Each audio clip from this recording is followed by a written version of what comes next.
Hola jovencitos y jovencitas, encontramos este tema que es súper interesante, inmunología del cáncer, solamente algo muy breve, una introducción. ¿Cuáles son las principales causas de muerte en todo el mundo para el 2016? Entonces ven que la principal es enfermedades cardiovasculares y le sigue cáncer, ¿no?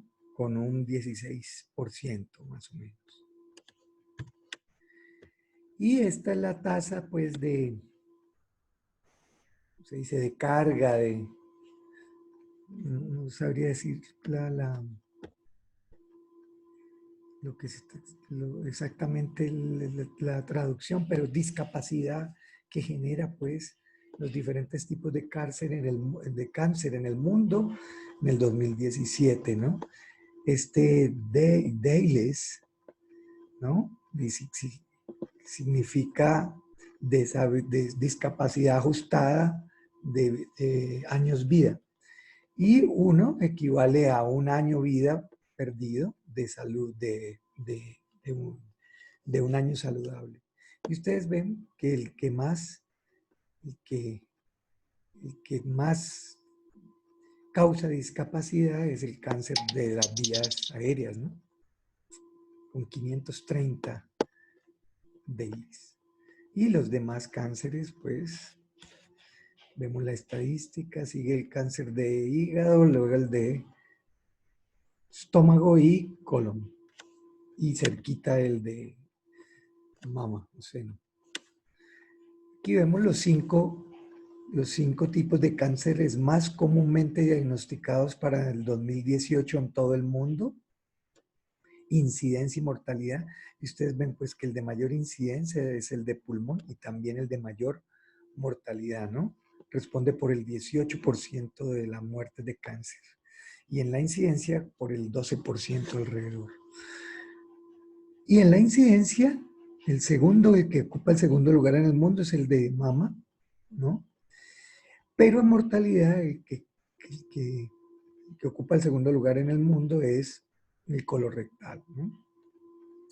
Entonces aquí vemos que los principales, básicamente en incidencia, los 5 principales son pulmón, mama, colorectal, próstata y estómago, pero en mortalidad el más mortal es el de pulmón, luego colorectal, luego estómago, luego hígado y luego mama.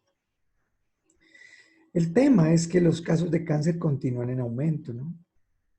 Y bueno, y ustedes ven aquí que bajo, si sigue este perfil, para el 2030 tendríamos un incremento gigante, como ustedes ven aquí, se elevaría el 55% en los hombres, ¿no?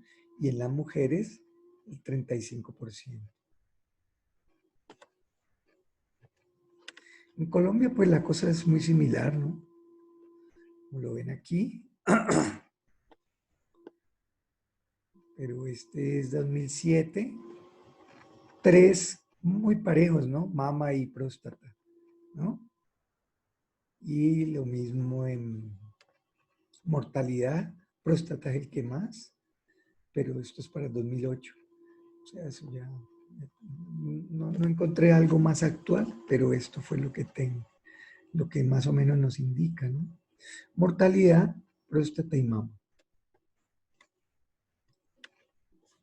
Y para el 2013, ¿no? Aquí en Colombia, observen que, al igual que en el mundo, la segunda causa de muerte son las neoplasias.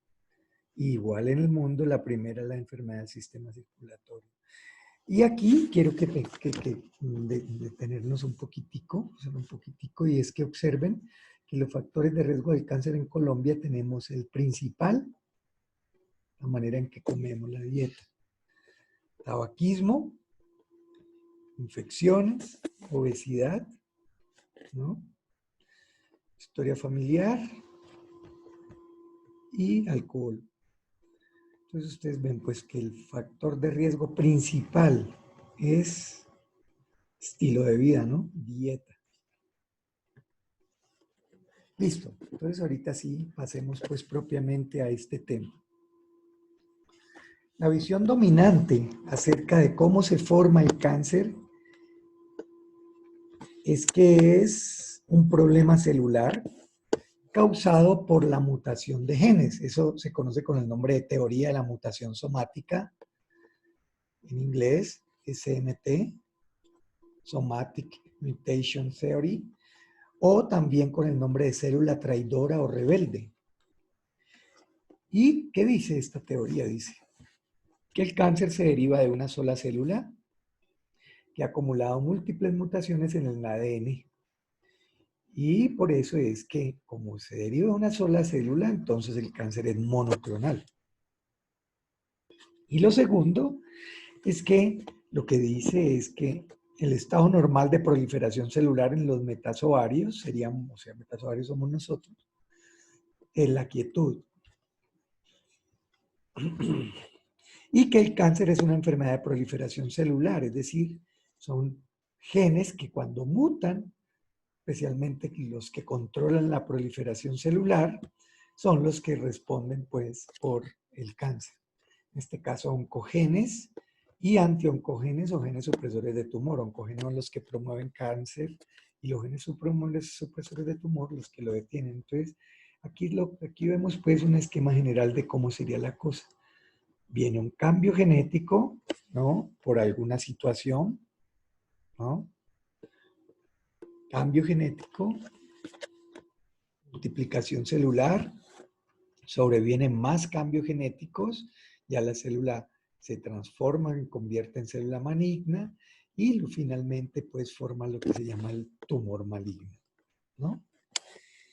Y este es primer estadio, pues este que vimos aquí sería una mutación inicial, ¿no? Que tiene que ver pues con ciclo celular, bien sea oncogenes o antioncogenes. La siguiente mutación, o sea, primer golpe, este sería el segundo golpe, sobreactiva el regulador positivo del ciclo celular, ¿no? O sea, por ejemplo, un oncogen. La tercera mutación inactiva un factor de estabilidad del genoma, o sea, hace pues que este genoma tienda a hacer mutaciones y finalmente se dan una serie de mutaciones que llevan a que la célula se transforme en una célula cancerosa. Esa es la teoría que domina la visión respecto de cómo es que se forma el cáncer. Este personaje, Burnett, que murió en el 85, premio Nobel, propuso un concepto que se llama vigilancia inmune y donde trata de resaltar la importancia del sistema inmune respecto de la progresión tumoral. Hay muy buena evidencia de que el sistema inmune es capaz de reaccionar a la presencia de células tumorales en el huésped, de tal manera pues que ya se han descrito antígenos de tumor y en condiciones in vitro se ha demostrado la participación de las células del sistema inmune en destruir células tumorales, ¿no? O sea que esta propuesta tiene mucha validez hoy día. Entonces aquí lo vemos, ¿no? La idea de la participación del sistema inmune es que la célula pues sufre modificaciones, cambios, pero cuando el sistema inmune está apropiado, entonces mantiene una condición normal, ¿no? Como lo vemos aquí, hay un equilibrio. Por un lado hay motivadores que llevan a que se generen células cancerosas, pero por el otro lado está el sistema inmune controlando y manteniendo la situación controlada, ¿no? O sea, la vigilancia inmune. Pero si ya el sistema inmune entra en una condición de desequilibrio, se cae el sistema inmune, entonces las células pues escapan a la vigilancia del sistema inmune y estas células cancerosas terminan formando los tumores. O sea, en otras palabras, una persona que hace cáncer tiene un sistema inmune caído bajo este concepto. Entonces, ¿cuáles son los dos objetivos principales de la inmunología de tumores? Bajo, por supuesto, la visión dominante de la teoría de la mutación somática es, uno, elucidar, pues, conocer bien la relación inmunológica entre el huésped y el tumor, y la otra es utilizar la respuesta inmune frente a los tumores para hacer diagnóstico, profilaxis y terapia como tal. Entonces recordemos que esto es lo que nos dice la visión dominante de la teoría de la mutación somática respecto de la formación de cáncer, y es que hay un evento que es genético, esta célula está golpeada, ¿no? Hay unos eventos que promueven que esta célula renegada, pues, continúe su progresión y forma, pues, una lesión preneoplásica, lo que llama un tumor benigno, y finalmente viene la transformación a un tumor maligno, que ya, pues, consecuencia de muchos más eventos genéticos. Entonces, ustedes ven que la visión es que es una célula tipo Rambo que acaba con todo, ¿no? Que escapa a la vigilancia inmune y que es capaz de finalmente inducir la destrucción del individuo. Pero entonces el concepto es que una sola celulita es capaz de acabar con todo un individuo.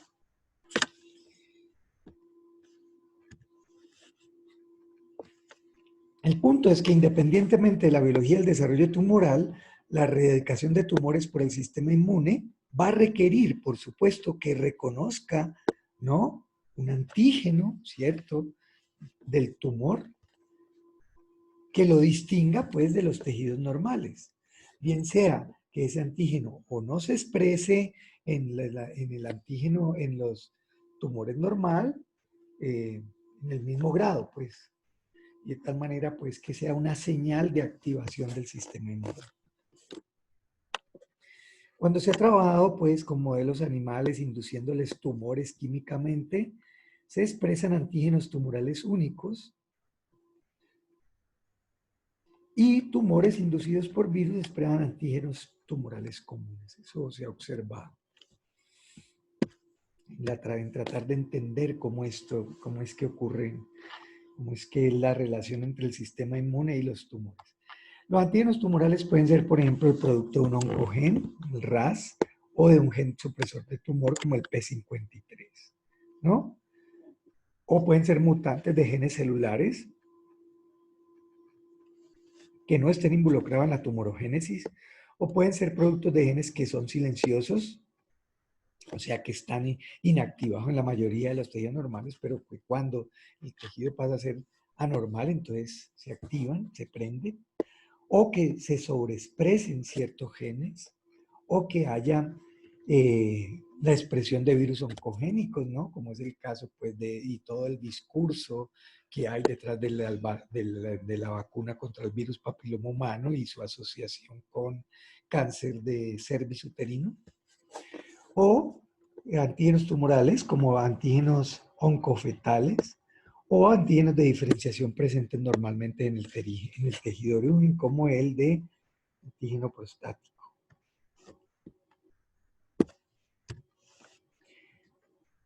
Bueno, el advenimiento de métodos de biología molecular junto con, en asocio con los métodos inmunológicos que ya hemos conversado, aunque sea someramente, citometría de flujo, anticuerpos monoclonales, etcétera, han permitido identificar antígenos de tumor capaces de evocar reacciones inmunes. ¿Cuáles son los mecanismos biológicos principales que pueden llevar a la aparición de antígenos tumorales? Entonces, mutación como tal, pues de hecho es la base, ¿no?, de la propuesta de la visión dominante sobre la carcinogénesis, promoción de ciertos genes, activación de genes, ¿cierto?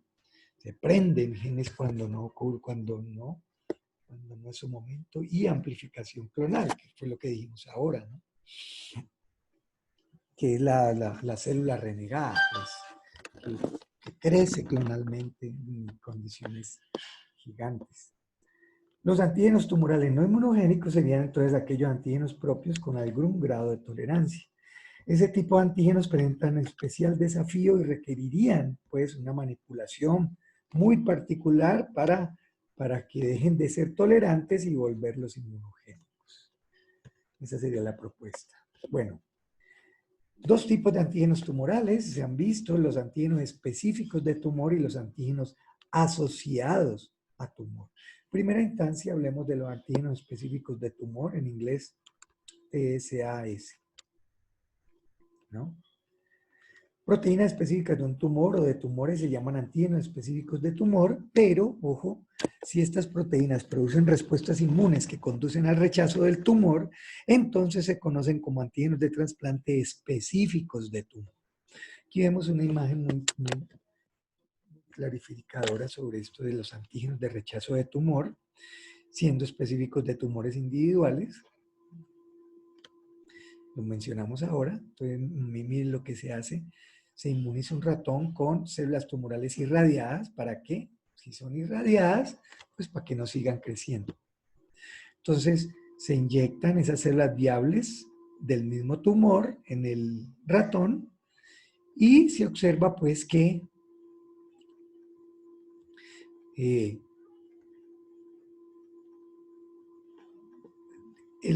ratón responde de manera pues específica a la eliminación de esos antígenos de tumor, ¿no? De tal manera que hay como una especie de, sí, de especificidad, ¿no? Respecto del tumor, porque cuando inyectan células viables de un tumor de diferente tejido, entonces el tumor se forma, mire, no hay inmunidad. Entonces claramente hay, ¿no? Hay una inmunidad específica frente a un tipo de tumor. El experimento lo muestra claramente. Expresión de novo de estos antígenos específicos de tumor en otros tipos de tumores se podría manifestar, por ejemplo, si genes silenciosos se activan, por ejemplo, por actividad alterada de un factor de transcripción o por inactivación de genes supresores de tumor. Entonces aquí tenemos pues los genes supresores de tumor, ya lo dijimos, codifican proteínas que actúan como frenos en el ciclo celular, de tal manera que si esas proteínas supresoras de tumores no están, las células van a proliferar y al proliferar va a haber una tendencia a aumentar la frecuencia de mutaciones, se da la inestabilidad genómica y puede terminar en malignidad. Entonces, la esencia es que hay mutación, ¿no? Entonces, como vamos a ver más tarde, más tardecito, entonces nosotros sabemos pues que una célula normal presenta péptidos propios en el contexto de moléculas MHC, lo que se conoce como respuesta restringida MHC, ¿cierto? Entonces, si hay reactivación de genes de la línea germinal en una célula tumoral que normalmente no se expresan en la célula diferenciada, eso resulta en presentación de antígenos nuevos para el sistema inmune, ¿no? Y de esa manera se podría, mire, aquí vemos que aparece eh, esta nueva versión y va a aparecer un nuevo péptido, ¿verdad? Presentado. O que hay una sobreexpresión, ¿no? Si hay una sobreexpresión de un péptido en particular, entonces la posibilidad de que otros péptidos se presenten, pues va a ser menos.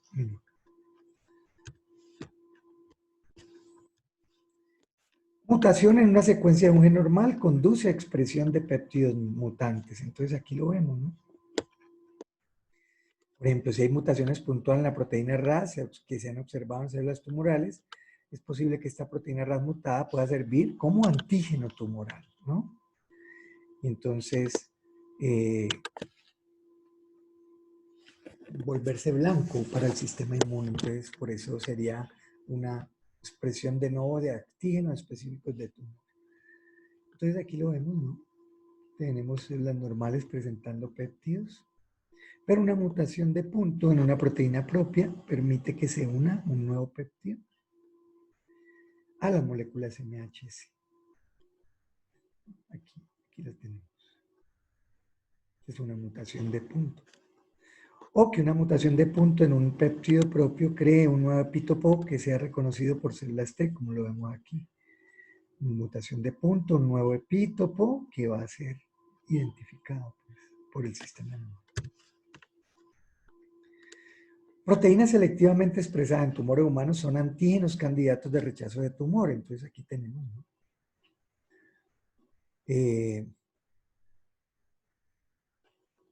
Oncogenes mutados específicos de tumor o supresores de tumor. Aquí tenemos algunos: caspasa 8, regulador de apoptosis, tipo de tumor, carcinoma de célula escamosa, ¿no?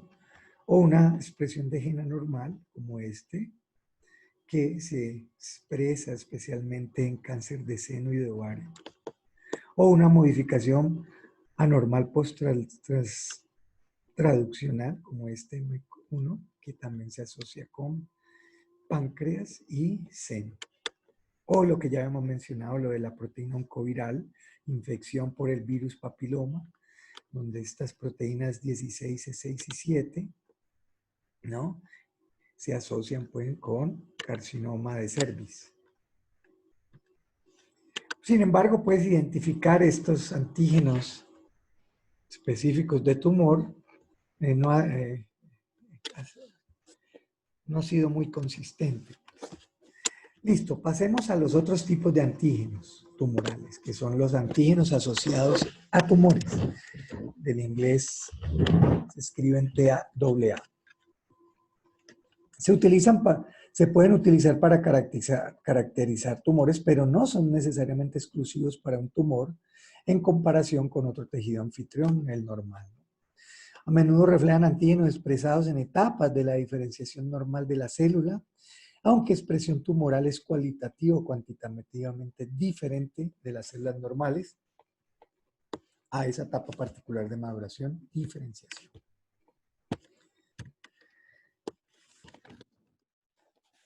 Tienen un uso, pues, de hecho ya no potencial, se están usando en el diagnóstico y en el seguimiento del crecimiento tumoral. Debido a que estos antígenos no son distintivos de tumor, tienen un valor limitado inmunoterapéutico para inmunización y erradicación de tumor, pero sí tienen un valor pues notable en diagnóstico y progresión o decreción del tumor. Esta es una importante clase de antígenos asociados a tumores, son los antígenos oncofetales, como por ejemplo el antígeno carcinoembrionario, la alfa-fetoproteína y la gonadotropina coriónica humana beta. Ejemplos del antígeno carcinoembrionario. Entonces, se observa pues que circula a niveles elevados en el suero de muchos pacientes con carcinoma de colon, páncreas, seno, hígado. Su detección no es útil para el diagnóstico, pero sí para el manejo de dichos tumores, si progresa o decrece, ¿no? Alfa-fetoproteína se encuentra elevada en el suero de pacientes con hepatomas y se utiliza como marcador de enfermedad. Sin embargo, recuerden, es un marcador no específico. Bueno, muy bien. Ahora sí pasemos al tema de la inmunovigilancia de tumores, que es lo que es el centro de esta clase. Entonces, la destrucción de tumores es por mecanismos de efectores inmunológicos tanto innatos como adquiridos, y esto se ha demostrado en condiciones de laboratorio, pues. No in vivo, pero sí in vitro. Macrófagos activados, natural killer, TCD8 son capaces de destruir tumores bajo diversas condiciones in vitro, ¿no? Un papel, pues, para las células TCD4, pues, por supuesto, estaría involucrado debido a que, ustedes saben, todos estos procesos de estas activaciones de estas células, macrófagos, natural killer y células T, requieren de citoquinas que son derivadas de las TCD4. Entonces, el tema es que la inmunovigilancia es capaz de evitar, esto puede ocurrir, ¿cierto? La lesión premaligna, ¿verdad? Y darse el tumor, pero la vigilancia, la inmunovigilancia evita esto cuando el sistema inmune está fuerte y apropiado. Y también la condición de vida evita muy seguramente que esto se configure, ¿no? Entonces, más bien, se pueden dar estas situaciones corrientes, ¿no?, propias del hecho de que las polimerasas cometen errores. Se ha demostrado que incluso los anticuerpos desempeñan un papel en facilitar la función efectora tanto de macrófagos, claro, fagocitando, opsonizando, ¿cierto? O de células asesinas naturales, lo que se llama citotoxicidad celular dependiente de anticuerpos, ¿no? Ahora, demostrar esto en vivo, todavía no hay muy fuerte evidencia, pero claramente en condiciones de laboratorio se da y muy seguramente por inferencia podríamos deducir que en condiciones en vivo se daría pues con mayor posibilidad. Hallazgos, bueno, entonces pasemos a los hallazgos que sugieren evidencia de destrucción de tumores en vivo. Entonces hay varios, ¿no? Aquí vemos 5. Presencia de linfocitos infiltrantes de tumores, lo que llaman TILs del inglés, lo cual sugiere pues que linfocitos han traficado al tumor y se han activado en ese sitio. Otra evidencia, existencia de células tumorales específicas citotóxicas, por ejemplo TCD8. Otra evidencia, cambios locales en producción de citoquinas. Otra evidencia o otro hallazgo que sugiere pues evidencia de acción de tumores in vivo, aumento de proliferación de linfocitos antígenos tumorales in vitro. Y la otra hallazgo es evidencia de uso restringido en la cadena beta, en la región variable, en poblaciones de células T en el hueso. Listo, pasemos a la primera. Entonces ya dijimos presencia de TILs. Aquí los vemos. Aquí están en el estroma, aquí están en el epitelio intraepitelial. Ustedes ven ese mundo manchitas. Esos son linfocitos infiltrantes.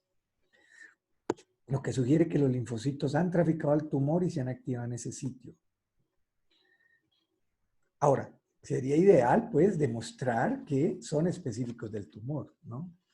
Sin embargo, como vamos a ver ahora en inmunoterapia, se están utilizando estos TILs para inmunoterapia como transferencia adoptiva, o sea, inmunización pasiva. Existencia de células tumorales específicas citotóxicas, ¿no? Entonces ya sabemos la función del linfocito T citotóxico frente a una célula tumoral y es que le va, si le presenta péptidos extraños, esa célula tumoral va a volverse blanco y él le va a inducir apoptosis, ¿no? A través de perforina y gran enzimas. Esto lo han demostrado pues, en algunos tumores utilizando pues, técnicas avanzadas en genética que se llaman bibliotecas de expresión de tumores. Otra posible hallazgo es lo que dijimos, ¿no? Cambio local en producción de citoquinas, por ejemplo, aumento de interferón gamma, lo cual sugiere activación antigénica local. Acordémonos pues que el interferón gamma se secreta principalmente por activación de helper 1 y células natural killer activadas.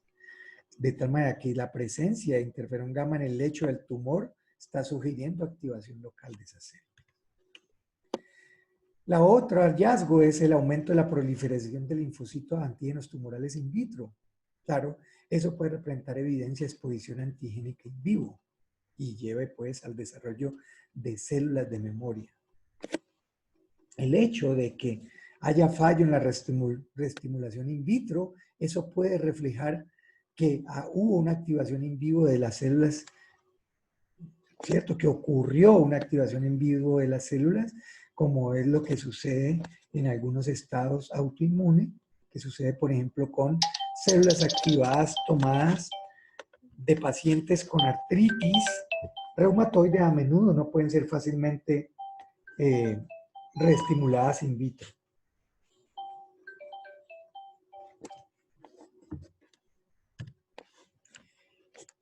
En evidencia de uso restringido otro hallazgo es la evidencia de uso restringido en la zona variable de la cadena beta en poblaciones de células T en el huésped.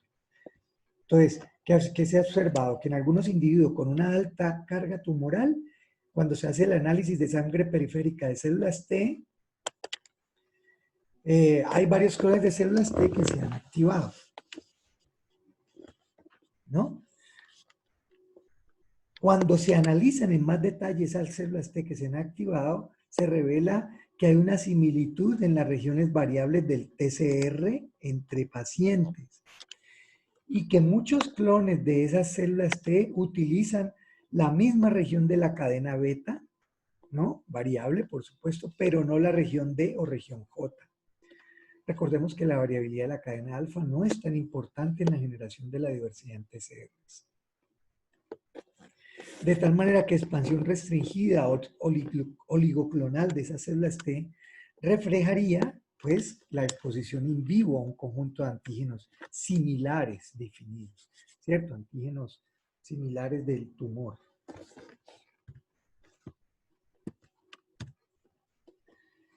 Bueno, pasemos a los mecanismos ya efectores. Aquí estamos hablando ahorita de sugestivo de que esto sucede in vivo. Ahorita vamos a ver mecanismos efectores que estarían involucrados, ¿no?, en la inmunidad antitumoral. Principal mecanismo, entonces, es el reconocimiento de antígenos tumorales por CTLs. Ya lo dijimos. TCD8 es lo principal, el principal mecanismo de defensa. Pero hay otros mecanismos efectores como anticuerpos, macrófagos y natural killer, ¿no? Entonces aquí vemos mecanismos efectores en la inmunidad contra el cáncer. Y esto es una tabla larga, potencialmente capaces de destruir tumores, ¿no? Entonces ya, bueno, aquí aparece pues los principales, que son las células T, citólisis y apoptosis, crítico para el rechazo de tumores inducidos por virus y por químicos. Anticuerpos de células B, bien sea por activación del complemento o por opsonización, ¿cierto? Pero el papel no se conoce muy bien en la inmunidad. Células natural killer, pues participarían a través de apoptosis, citólisis y citotoxicidad celular dependiente de anticuerpos. ¿En dónde? En las células tumorales que no expresen alelos MHC clase 1, se ha demostrado pues que hay participación de natural killer, ¿no? Células LAK, ¿no?, o que se llaman también natural killer activadas artificialmente en el laboratorio, también con función de citólisis y apoptosis. Se ha visto respuesta antitumoral en ciertos cánceres humanos cuando se les hace transferencia adoptiva de estas células, ¿no? Neutrófagos y macrófagos a través de citostasis, citólisis, fagocitosis. Y miren lo interesante, pueden ser activados por productos bacterianos para destruir o inhibir el crecimiento tumoral. Miren lo interesante, productos bacterianos, microbiota, ¿no? Citoquinas, apoptosis, reclutamiento de células inflamatorias, ¿no? Sería el papel, ¿no? Pues por supuesto nosotros sabemos que la función, ¿no?, de estas citoquinas, pues es orquestar la respuesta inmune. De hecho, se ha observado inhibición en el crecimiento utilizando transferencia, pues, de células tumorales de manera pasiva con ciertas citoquinas. O sea, les han logrado meter el gen de factor estimulante de colonia para que lo expresen, ¿cierto? Para que lo exprese más bien, ¿no? Factor estimulante de colonia de granulocitos macrófagos. Y se ha visto pues inhibición del tumor. Bueno, pasemos entonces a los CTLs. ¿Cómo sería el reconocimiento de antígenos tumorales por CTL? Entonces, ¿qué estarían haciendo las CTLs? Vigilando y reconociendo péptidos tumorales en el contexto de MHC clase 1. Entonces, aquí están las células normales presentando sus péptidos, no son extraños, por lo tanto, no hay problema. Pero si aparece una mutación de punto, ¿no?, aparece un nuevo antígeno que puede, en el contexto de MHC clase 1, como ven aquí, encontrar un clon con especificidad, un clon de CTL, y eliminar el tumor, ¿no?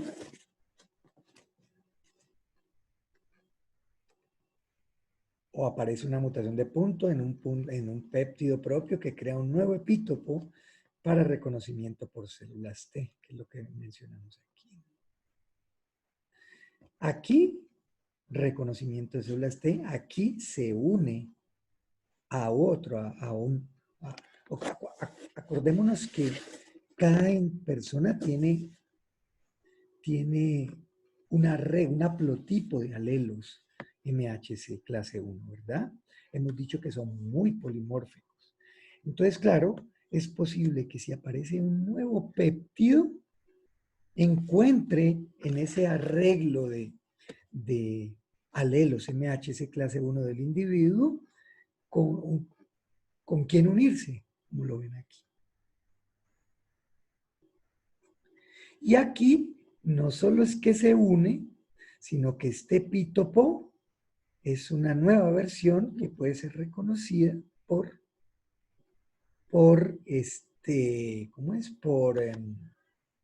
CTL.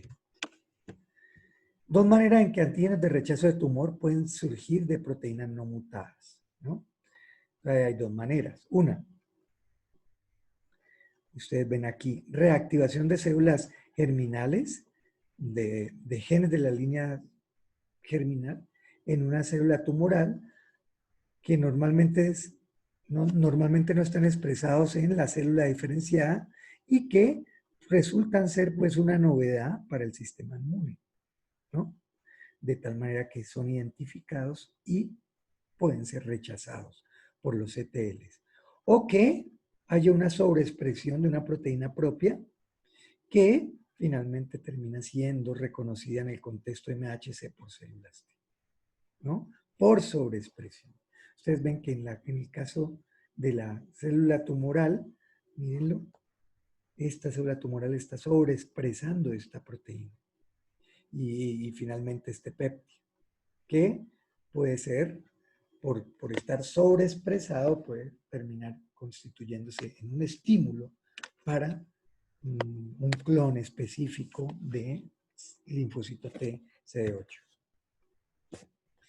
Bueno, ya dijimos, las células CD4 también estarían jugando un papel porque ellas son las que producen citoquinas que inducen el desarrollo de CTLs, ¿no?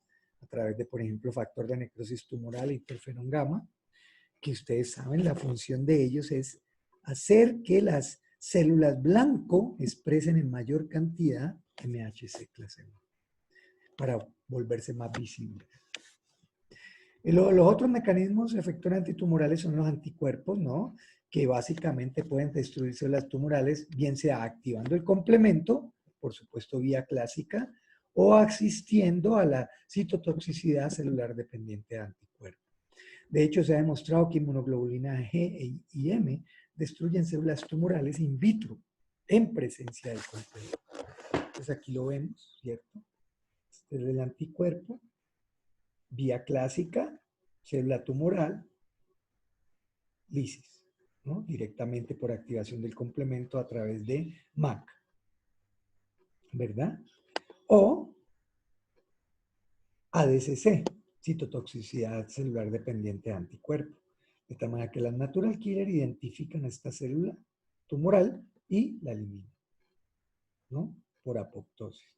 Y aquí acuérdense que, se me ha olvidado comentarles, aquí hablamos de MAC, pero recuerden que también que hace la activación del complemento, carga estas células de opsoninas y por lo tanto va a ser más fácilmente fagocitada.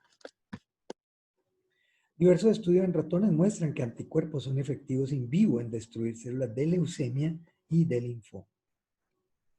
Anticuerpos dirigidos contra superficie celular de tumores podrían inhibir metástasis. Por supuesto, no se conoce si eso sucede in vivo. Este es el ADCC, ¿no? Este mecanismo, entonces, ¿qué es lo que involucra? Recuerden, unión del anticuerpo específico del tumor a la célula tumoral, o sea, identificar el anticuerpo, un antígeno específico de la célula tumoral. Y luego, ¿no? Interactuar con receptores de superficie para este fragmento de la cadena pesada, receptores que los tienen las natural killer o macrófagos, ¿no? Y luego la destrucción propiamente. La importancia todavía no es clara in vivo de estos mecanismos. Natural killer. Ese es otro mecanismo. Papel protector en caso de tumores con expresión disminuida de moléculas MHC clase 1. Estas células se localizan principalmente en sangre periférica, ganglios linfáticos, vasos, médula ósea, pero pueden ser inducidos por sustancias como quimioquinas para que migren a sitios de inflamación.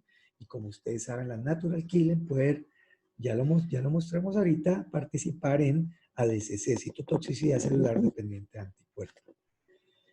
Estas células también secretan factor de necrosis tumoral alfa y por tanto inducir hemorragia y necrosis de tumor. No está claro cómo reconoce y destruye la célula tumoral, pero lo hace. Esta sería la propuesta, ¿no? Aquí tenemos la célula tumoral y aquí tendríamos a través de ADCC, como ustedes ven. Anticuerpo que reconoce un antígeno y el FC, el receptor FC de la natural killer, que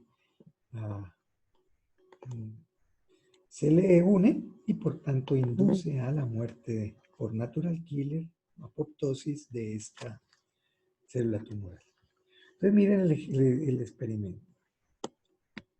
¿Qué demostró este experimento? Tumores que pierden expresión de toda la molécula MHC clase 1 como mecanismo de escape de vigilancia inmunológica se vuelven más susceptibles a muerte celular por natural killer. Entonces miremoslo.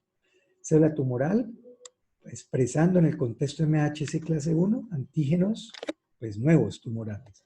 Entonces aquí vemos la masa tumoral, ¿no?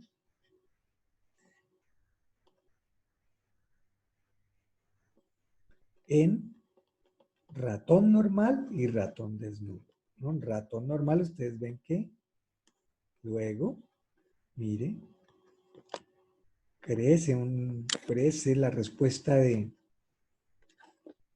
que aquí crece hasta un límite de la masa tumoral, pero luego, muy seguramente por activación de la respuesta TCD8, se controla y se elimina el tumor. Y cuando se miden, pues los que están más involucrados, como ustedes ven, son CTLs.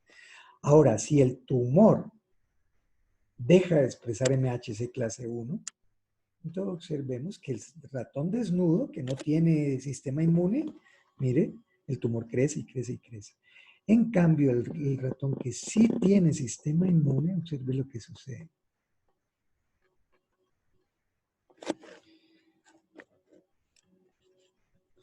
Entonces aquí lo vemos. Y cuando se le mide el porcentaje de células destruidas, es mayormente por natural killer. Mayormente por natural killer. ¿No? Y aquí lo vemos, pues, que este es un caso de un tumor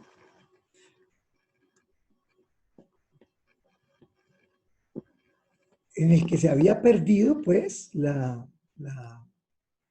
expresión por MHC clase 1 del antígeno, pero que luego fue transfectada con un gen MHC.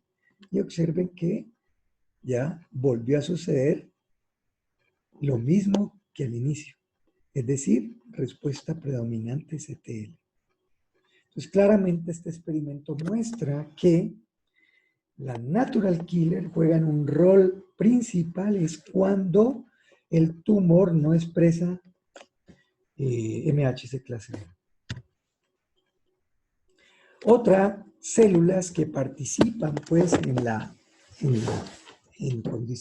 que se ha visto en condiciones de laboratorio, que participan y que luego en terapia se han utilizado para controlar tumores, son las que se llaman las células LAK, que ya sabemos quiere decir Killer, del inglés, Killer Activated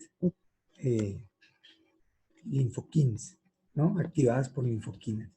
Entonces, estas son células asesinas específicas de tumor obtenidas del paciente, ¿no? Esto se ha hecho en laboratorio. Y ya se ha comenzado a trabajar con ellas, miren. Entonces, estas son las LAC. Observen qué tienen de particular, que se activan es en presencia de citoquinas tipo interleuquinados e interferón y son capaces de destruir células transformadas malignas. Entonces, otras células que se han utilizado son las de linfocitos infiltrantes del tumor, que ya lo habíamos mencionado, las TILs, que cuando se transfieren adoptivamente a pacientes muestran, pues, que hay una promesa importante de terapia para involucionar el tumor. Entonces, mire lo que hace. Este es el señor que tiene, pues, ¿cómo se llama? Un cáncer, y ubican en dónde está, le hacen una biopsia, pues le cortan tejido, y este tejido que tiene pues tumores, los fragmentas y los crecen con interleuquina 2, de tal manera que estos linfocitos que están aquí van a crecer, ¿no? Pero enormemente, para luego ponérselos por vía venosa al paciente, como ven aquí. Por supuesto, pero primero hay que hacerle una depleción también de linfocitos al paciente, ¿no? Esa es la estrategia de transferencia adoptiva de TILS. Rol de macrófagos y neutrófilos. Normalmente no son citotóxicos hacia células tumorales in vitro, pero por productos bacterianos in vitro pueden causar citostasis o citólisis, ¿no? De células malignas, ¿no? Por productos bacterianos in vitro. Entonces, macrófagos activados por interferón gamma, que ustedes saben provienen de helper 1, tumor específico, tienen capacidad tumoricida incrementada. ¿Cómo? Citotoxicidad por enzimas lisosomales y también por citoquina factor de necrosis tumoral alfa que produce, que induce trombosis en vasos sanguíneos y en vasos sanguíneos tumorales. Evidencia creciente indica que destrucción de células tumorales por macrófagos activado ocurre en vivo. Y miren ahorita vemos esta foto de espectaculares en condiciones in vitro, ¿no? De células de melanoma. Lo interesante es que los macrófagos se encuentran en sitios de regresión de tumor, o sea, sugiere que estarían participando en la vigilancia del tumor, evitar que propague.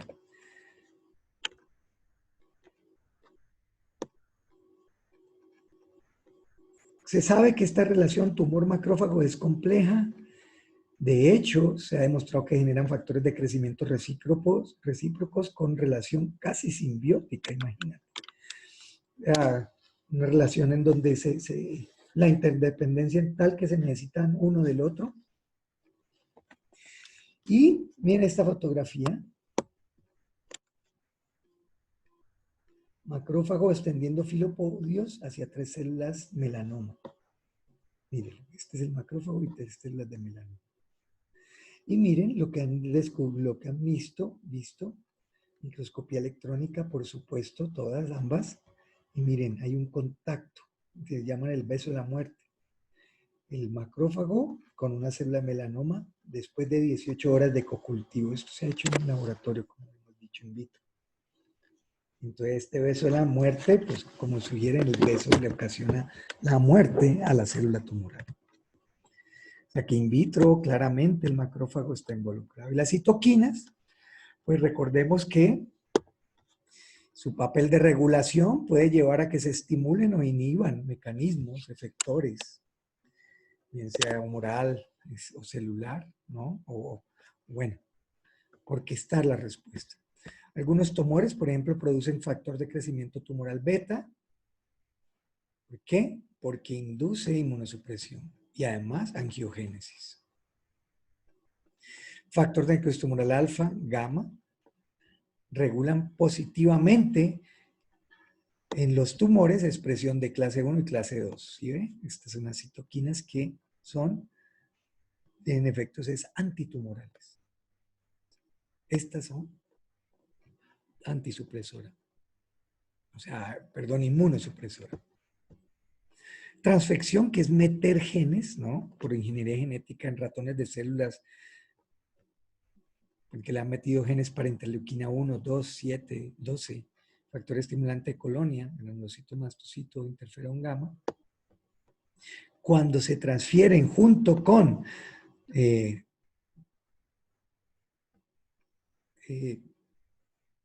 o sea, cuando esas se le transfiere de manera adoptiva, o sea, una transferencia pasiva, en ratonas con tumores, inhibe el crecimiento del tumor. O sea que las citoquinas también están jugando un rol importante. Pero el tumor también tiene mecanismos para evadir la respuesta inmune, ¿no? Por ejemplo, regulación negativa de expresión MHC1, que ya dijimos, se vuelve invisible para TCD8, pero se vuelve visible para natural killer. Surgen variantes que pierden antígenos, ¿cierto? Pero también pueden surgir variantes que ponen más visible al tumor. Algunos tumores secretan factor de crecimiento beta que inhibe proliferación y funciones efectoras del linfocito y macrófagos, que ya lo habíamos hablado. Entonces aquí lo vemos, ¿no?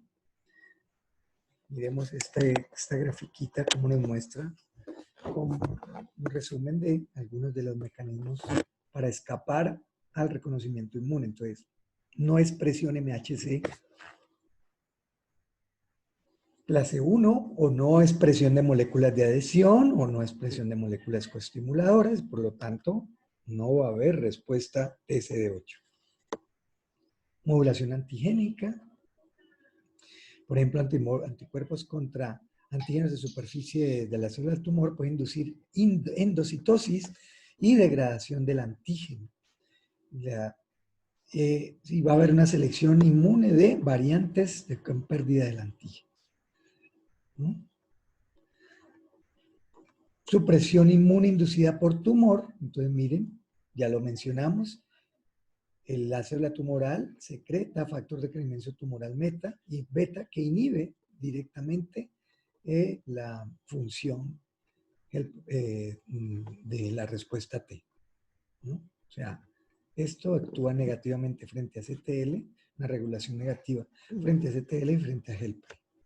Entonces miremos, esto lo han demostrado, pérdida de expresión de molécula de MHC clase 1 en carcinoma prostático. Por ejemplo, aquí lo vemos.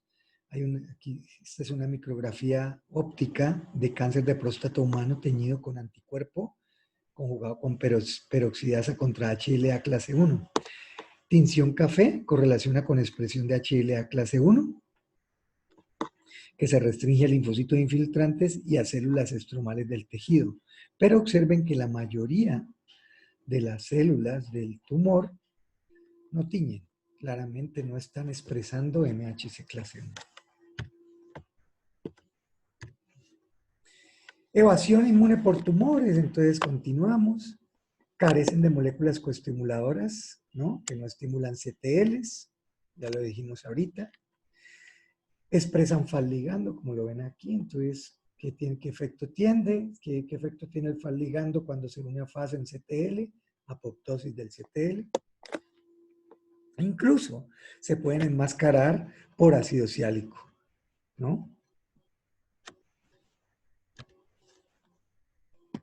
El punto es que acá hay un microambiente, esto lo están estudiando mucho, un microambiente tumoral, donde hay un entorno muy particular que hace pues que el tumor prevalezca o involucione.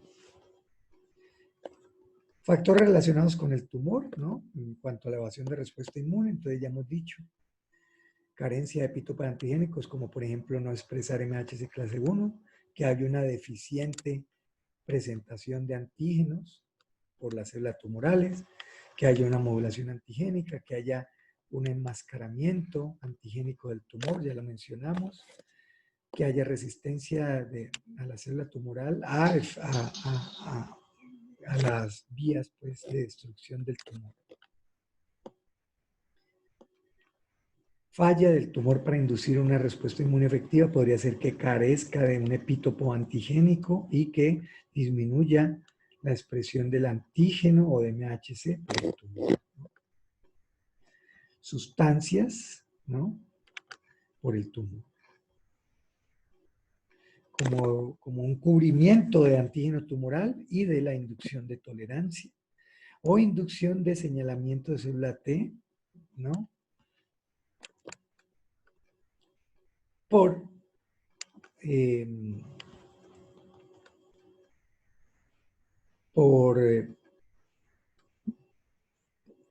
por algún mecanismo tumoral, ¿no?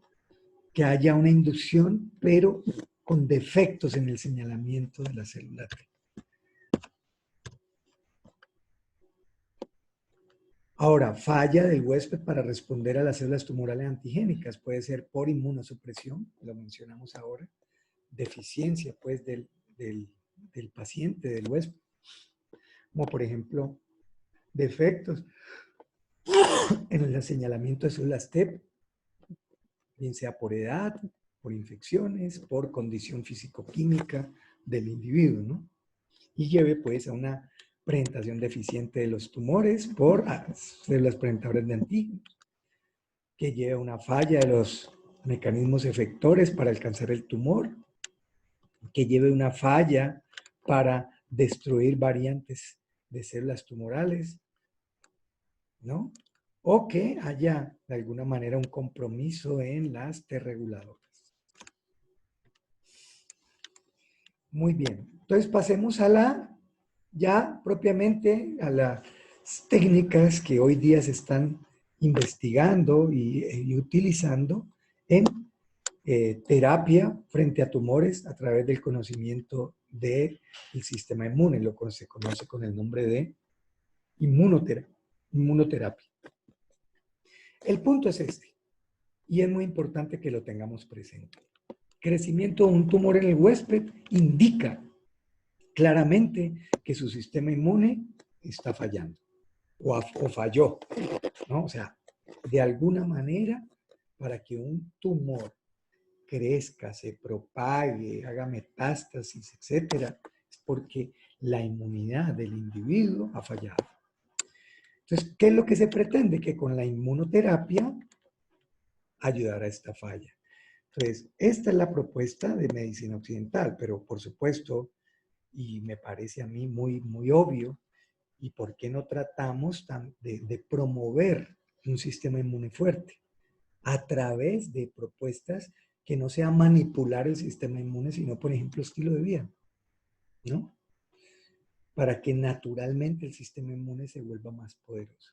De hecho, hay personas que han trabajado con esto y, por supuesto, las han descalificado, porque ustedes saben, el establecimiento es muy poderoso.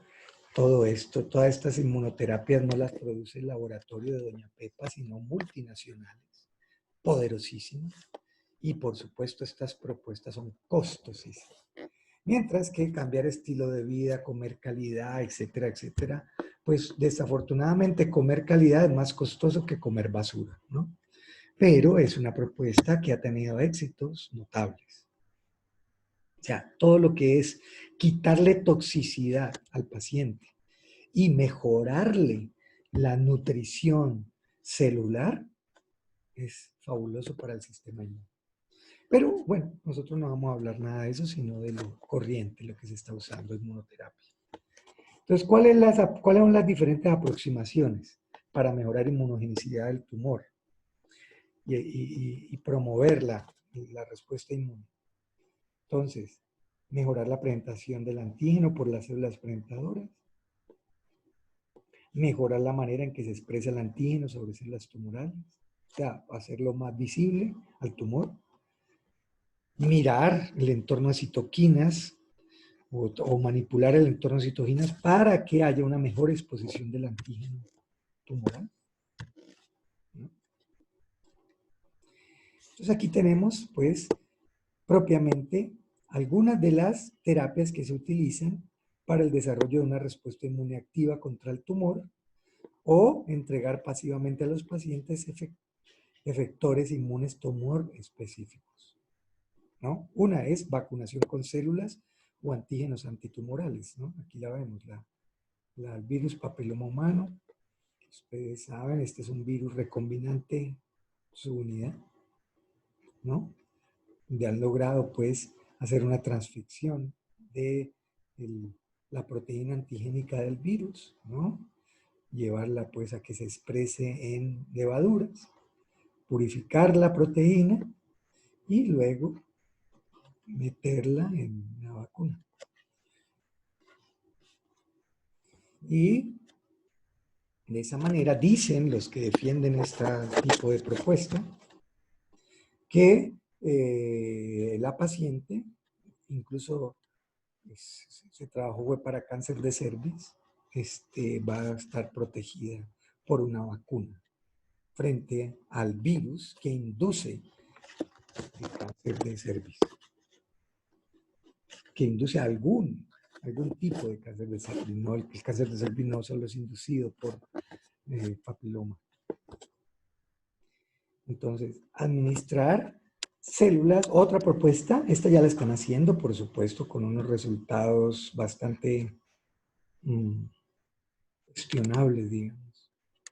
Este tema ético alrededor de lo de las vacunas es algo que hay que abordarlo con mucha responsabilidad y que ojalá esto no se vuelva un tema de especialistas manipulado por información manipulada de los datos por los centros grandes como la CS, ¿no?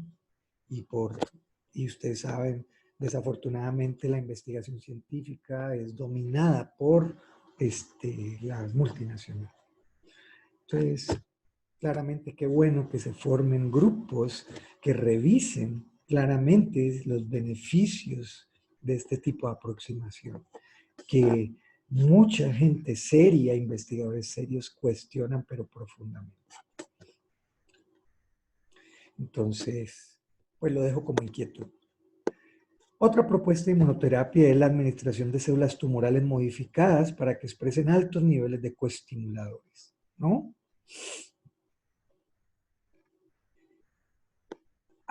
La otra es administrar citoquinas que estimulen la diferenciación y proliferación de células T. Entonces aquí vemos, pues, lo que hace. Células tumorales malignas expresando pues, un antígeno, pues, de tumor, pero no expresa moléculas coestimuladoras, ¿sí ve? Entonces, claro, las células, los clones específicos para el antígeno no se pueden activar. ¿De acuerdo? Por lo tanto, no hay respuesta contra esto. ¿Y qué va a pasar? El tumor va a crecer de manera grande. Ahora, si a esa célula tumoral se le transfiere, se transfecta, ¿no? O sea, ya sabemos, por ingeniería genética, son todas manipulaciones que se han hecho y se miden luego en laboratorio. Mírelo. Si se le transfiere esta molécula coestimuladora, entonces lo va a expresar, entonces va a haber coestimulación y ¿qué va a pasar? Que el CTL la va a reconocer, la va a destruir. Entonces, ¿qué le va a pasar al tumor? Va a involucionar, como lo ven aquí. ¿Sí es lo interesante? O se le hace transfección para que el tumor exprese factor estimulante de colonia granulocito macrófago. Entonces, mire lo que sucede en laboratorio. Recluta células dendríticas que pueden presentar los antígenos a las células T y lo interesante. Y por lo tanto volver esta célula blanco. Y lo mismo lo miden y el tumor no progresa. O sea, claramente hay mecanismos que ya se están trabajando. Lo que sucede es que una cosa son las situaciones in vitro y otra cosa son in vivo. No es, acuérdense que la vida es en red. No conocemos todas las variables. Eso es algo que yo quisiera aportarles a ustedes un poquito, jovencito y jovencita. O sea, tenemos que entender que la vida es en red. Y mientras no entendamos ni conozcamos, que va a ser muy difícil, todas las interacciones posibles que hay en un microambiente en particular, no conocemos los resultados, no los vamos a conocer, ¿no? Por eso es que decimos que las vacunas son empíricas, porque usted está metiendo una sustancia que usted llama vacuna en un entorno de red. Y la red en algunos pacientes termina generando la muerte del paciente incluso. O enfermedades dañinas como el autismo. Pero en otros actuaría como protector, ¿no? Entonces, complicado, complicadísimo ese tema. Administrar anticuerpos antitumores, ¿no? Por ejemplo, aquí lo vemos, ¿no? Un anticuerpo específico de tumor, aquí lo vemos. Miren. Entonces, observen, se une, ¿no? Al antígeno del tumor y por ADCC, Natural Killer la destruye, ¿no? O administrar anticuerpos inmunoestimuladores, como son estos anticuerpos monoclonales. El ipilimumab, que es un anti-CTLA4.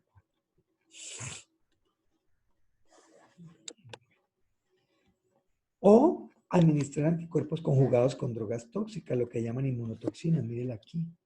Anticuerpos se unen a toxina. La toxina, pues, si logra entrar a la célula, pues la va a destruir. O unir el anticuerpo esto sería una radiación selectiva, ¿no? Aquí esto no es una toxina, sino un marcador radiactivo que cuando se mete va a destruir, ¿no? Lo va a destruir. Muy bien. Bueno, muy bien.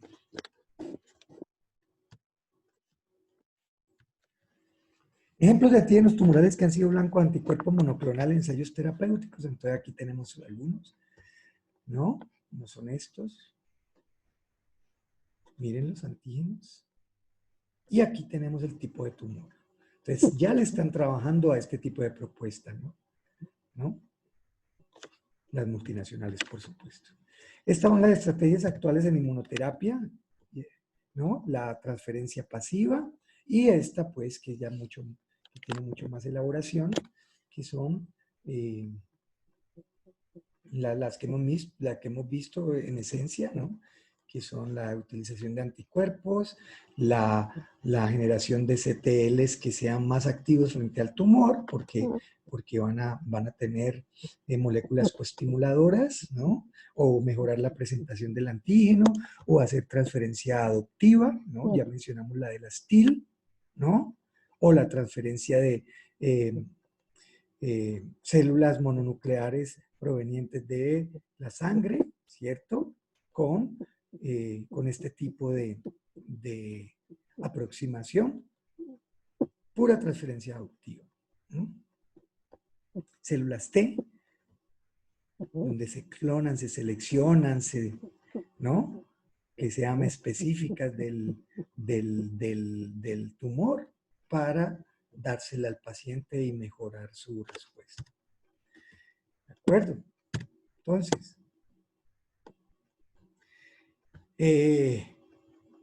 pasemos finalmente a lo de la inmunodiagnosis. Se puede realizar para detección inmunológica de antígenos específicos a células tumorales o para evaluar la respuesta inmune, como ya hemos dicho. Aquí tenemos un ejemplo de cáncer colorectal recurrente con anticuerpo monoclonal radiomarcado contra el antígeno carcinoma embrionario. Entonces, aquí se ve pues que estos manchones rojos localizados en la región pélvica están indicando que hubo una recurrencia.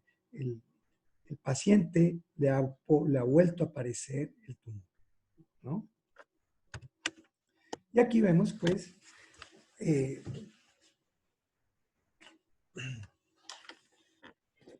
cómo monitorear, ¿no? La masa tumoral dependiendo del tipo de antígeno utilizado, ¿no? Por ejemplo, alfa-fetoproteína, producen las células fetales del hígado, se encuentra elevado sea de hígado, ovario, testículo, carcinoma embrionario, pero también en cirrosis y en hepatitis. El carcinoma embrionario, ¿no? Por células del tracto gastrointestinal, especialmente colon. Se eleva mucho en casos de cáncer de colon, pero también sirve para monitorear el crecimiento o la regresión tumoral, como mostramos ahorita. Sin embargo, no es específico porque también aparece elevado en cirrosis, enfermedad inflamatoria del tracto digestivo y pulmón. O sea que tiene que estar acompañado de una muy buena clínica. Detección de antígeno específico de próstata. Se localizan células epiteliales ductales de la próstata. Niveles en sangre mayores a estos valores sugieren cáncer de próstata o prostatitis o hipertrofia benigna. De hecho, sirve para monitorear incremento o disminución de tumor. Antígeno 125 sirve para diagnosticar y monitorear en suero cáncer de ovario. Sin embargo, también se presenta elevado en procesos inflamatorios peritoneales. Y para decirles, pues, finalmente lo de la inmunoprofilaxis, miren lo que se está usando a nivel programas de inmunización nacional en todos los países del planeta. Hay unos que no, todavía no lo han adoptado, pero todo lo que es el primer mundo lo ha adoptado, ¿no? Y Colombia ahí está metida también. Y miren las reacciones a esta, la que presenta más reacciones, según este estudio entre el 2005 y 2015, la que presenta más reacciones adversas, ¿no? Es la del papiloma, seguida en segundo lugar por la triple viral que ya habíamos hablado, ¿no? Por eso esto tiene bastante cuestionamiento, tiene mucho cuestionamiento. ¿Okay? Bueno, jovencitos, espero estudien bastante, aprovechen el tiempo y cuídense mucho.